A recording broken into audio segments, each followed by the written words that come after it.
J'agis,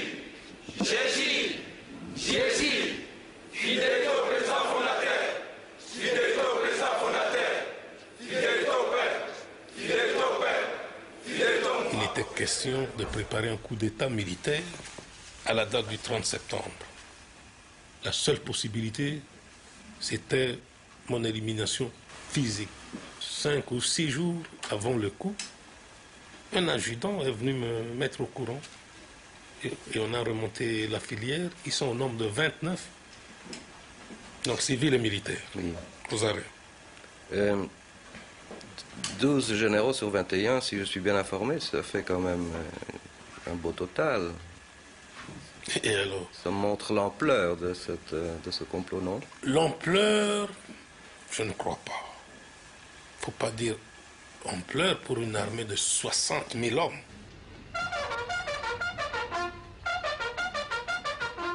Alignement. Gardez-vous. Major des forces armées zaïroises coupable de trahison, de complots militaires et de manifestations et réunions publiques sans autorisation. Les condamne en conséquence aux peines suivantes. À la peine de mort pour trahison, à la peine de mort pour complot militaire, à 5 ans de servitude pénale principale pour violation de consignes. Prononce une peine unique, la plus forte, soit la peine de mort. Au général, je suis innocent, mon chef m'a blanchi et j'ai introduit mon recours en annulation auprès de mes avocats. Bonjour, mon général. À l'issue du procès, 13 officiers sont exécutés. Suis à vous. Il y a quelques années, lors du procès de la Pentecôte, comme on l'a appelé, vous m'avez dit, dans une interview que j'ai eue avec vous, il fallait poser un exemple. Je suis le chef du compte faire. Il fallait poser un exemple. Est-ce la même motivation qui est à la base des condamnations, des exécutions du procès le plus récent? Vous avez toujours cette idée-là. C'est cette idée-là que vous partez. Je ne sais pas. Mais je dois vous dire tout de suite là que des situations de ce genre seront toujours, mais sans pitié, mais avec rigueur réprimée. Ça, c'est moi qui vous le dis. Et je le dis même brutalement. Plus de clémence, comme vous l'avez savé. Parce que nous savons d'où ça vient. Voilà. Sur le plan intérieur... Cette femme s'est comportée en maîtresse. Pour la petite histoire, ça peut être intéressant qu'elle avait notre jumelle qui s'appelait Kossi et qui est devenue la femme de Mobutu. Les deux. Les deux sont devenus la femme de Mobutu. J'étais toujours étonné, mais j'ai toujours mis ça sur le plan de la tradition africaine. Comment une femme deux jumelles peuvent partager le même amour, je dirais. Et j'ai vu que ça s'organisait très très bien, c'est-à-dire qu'ils partageaient les choses équitablement et qu'ils aimaient profondément ces deux femmes. Mais tout ça s'organisait très bien à table. Elles étaient toutes les deux. En voyage officiel ou officieux, elles étaient toujours là. Et ça s'organisait assez bien.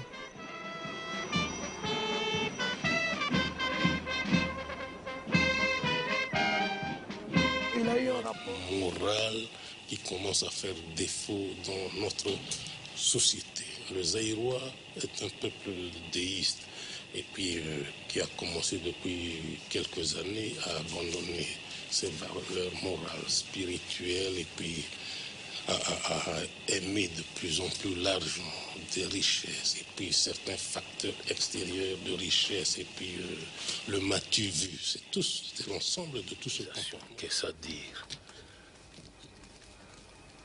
Lorsque j'ai dit zaïrianisons, c'était quoi?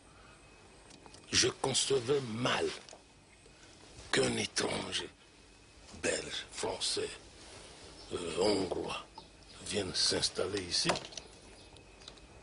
pour revendre aux Zaïrois la bière qui sort des brasseries de Kinshasa et gagner de l'argent là-dessus vivre là-dessus. Une dizaine de propriétés en Belgique, c'est ce dont on parle aussi. 2 en France, 1 en Suisse, Portugal, Espagne, plusieurs ici. Et c'est ça la fortune. C'est avec la dotation présidentielle Madame, que... selon vous, c'est ça la fortune? Si c'est ça la fortune, alors dans cette condition, madame, eh bien, c'est la tête de quelqu'un qu'on veut. Lorsque chez vous, il n'y a que le mot argent à la bouche, celui qui vous arrache ce beefsteak de la bouche, c'est un homme à abattre.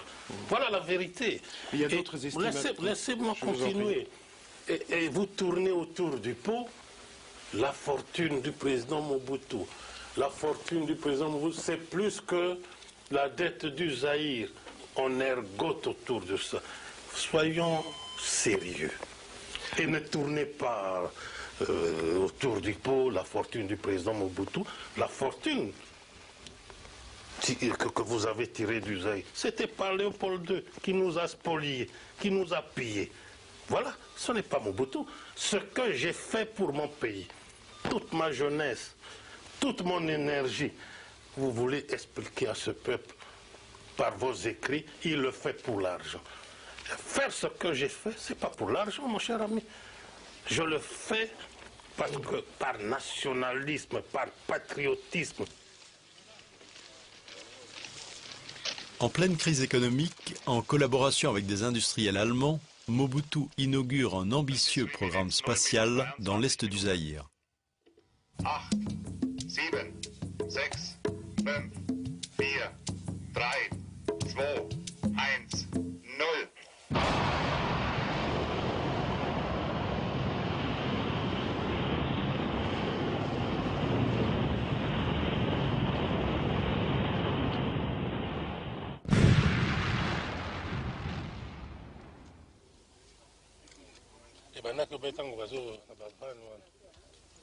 Bon, c'est ton résultat quand même. Hein.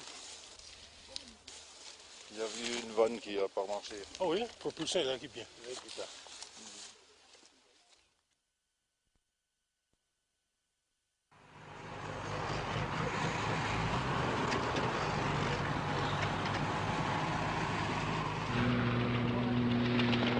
Des opposants zaïrois en exil attaquent le sud du territoire à partir d'un pays voisin. Sérieusement ébranlé, le commandant suprême des forces armées zaïroises descend sur le terrain des opérations. Il vient galvaniser ses troupes et jouer aux héros des grandes guerres devant les caméras de la télévision. Et Mobutu a été sauvé grâce à cela. France, oyez! Giscard, oyez! Zaïre, oyez! Amitié France-Zaïre, oyez! Je vous remercie.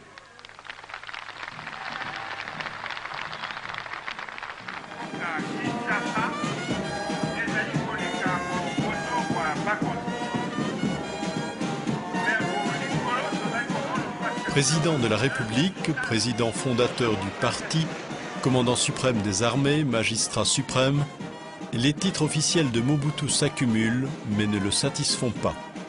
Il rêve d'être président à vie, ou mieux, roi du Zaïre. Mais prudent, le général de corps d'armée Mobutu, qui a remporté 3 victoires extérieures sur l'ennemi, se fait désigner maréchal du Zaïre par la hiérarchie militaire. Selon une tradition bien établie, un chef militaire qui est fait maréchal se doit de choisir une devise. C'est ce que j'ai fait. Et j'ai voulu rester dans la ligne du mouvement populaire de la Révolution. Voici ma devise. Toujours servir.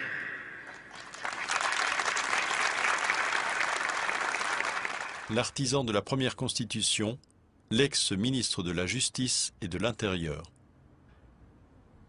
Tout Zaïrois, de par sa naissance, est membre d'un père. Or, comme dans un parti, il y a ce qu'on appelle le règlement intérieur qui entraîne la discipline du parti. Donc, vous voyez, dans un parti où l'on n'a pas adhéré librement, et dès qu'on y applique la discipline du parti, qui normalement ne peut se comprendre que dans un parti où l'on a adhéré librement, vous voyez que tout de suite, ça donne lieu à énormément d'abus. Tshisekedi et les parlementaires dissidents ont osé élever la voix. Ils sont rapidement arrêtés pour outrage au chef de l'État et condamnés à 15 ans de servitude pénale. L'opposition d'abord, selon vous, c'est quoi? Ne me dites pas, est-ce que les aigris ont un certain droit aux Zaïre? Je vous dirais oui.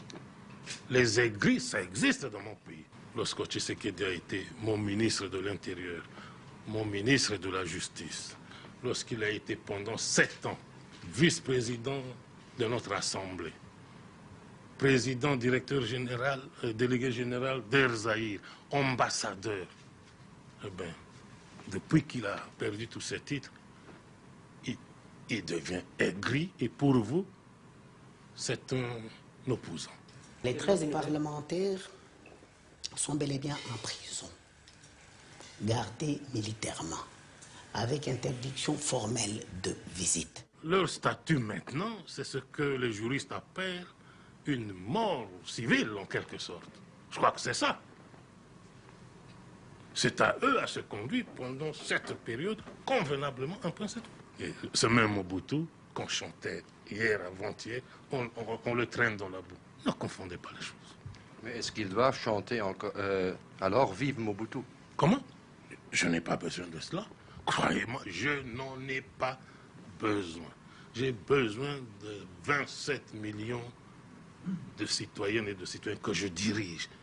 Eh bien, les quelques aigris là, comme on le chante chez vous, les chiens aboient, la caravane passe. Et c'est une caravane de 27 millions d'habitants. En République du Zaïre, on s'exprime librement et clairement. Et dans la discipline du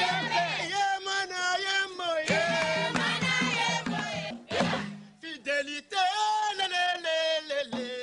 oh fidélité, maman, un peu comme le bon pasteur de l'Évangile. Je connais mes compatriotes et mes compatriotes me connaissent. Je dois parfois frapper, et même très durement. Mais comme vous le savez, nous vivons sur la terre des hommes. Et si un chef doit savoir punir, j'estime que le pardon est quelquefois nécessaire. Ceci dit, mon chemin est simple. Vous êtes aujourd'hui bénéficiaire des mesures d'amnistie que je viens de prendre. Vous sortez de la prison. Vous rentrez d'un exil. Le lendemain, vous recommencez. Aussitôt, je vous reprends et vous retournez en prison. Nous refusons. C'est un premier commissaire d'État, ce qu'on a évité la Kotanga Kombonaye, citoyen Gounz, beaucoup qui va déclaration et à Saline à Bruxelles. À Québec, en Amérique, à l'objet 30 juin, à l'Ingue réconciliation, à Zali Kozong. Après, c'est ma date où il y a Zali Kozong. On se considère comme chef, on doit aussi